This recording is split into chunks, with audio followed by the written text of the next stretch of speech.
I'm Jordan Raanan here with Chris Snee, former Giants offensive lineman. We're breaking down the Giants' 52-49 loss to New Orleans Saints. That's not a joke, 52-49.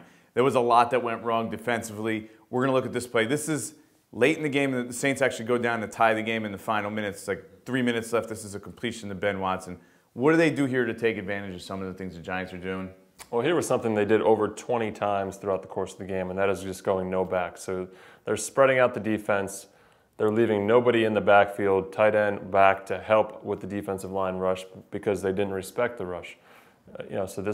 And with the lack of Giants pressure, they're able to get the matchups they want, and they know they have time to deliver those.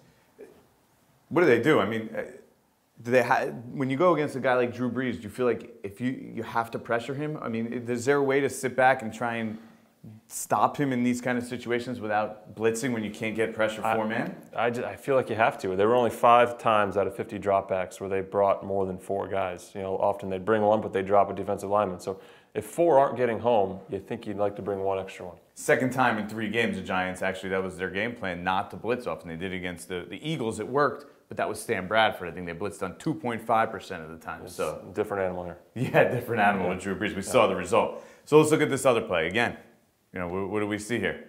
Here you have an empty backfield, and this time we rushed 3.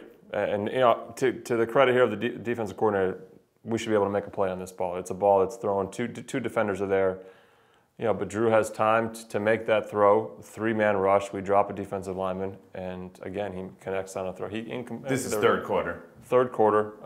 You know, out of 50 passes, he completed 41. So something had to be changed throughout the course of the game. Yeah, at some point you think the Giants are going to have to pressure the quarterback, and if they can't do it naturally, they're going to have to start bringing the blitz, even if it puts them, you know, at risk on the back end. I mean, how much worse can it get on the back end than what we saw today? Like I said, I mean, he was having his way with the defense, so I'm not a defensive coordinator. You know, but me sitting on my couch, was saying bring a little pressure. Okay, maybe the Giants will do it next week against the Tampa Bay Bucks. We'll be back to break down more from the Giants' 52-49 loss to the New Orleans Saints.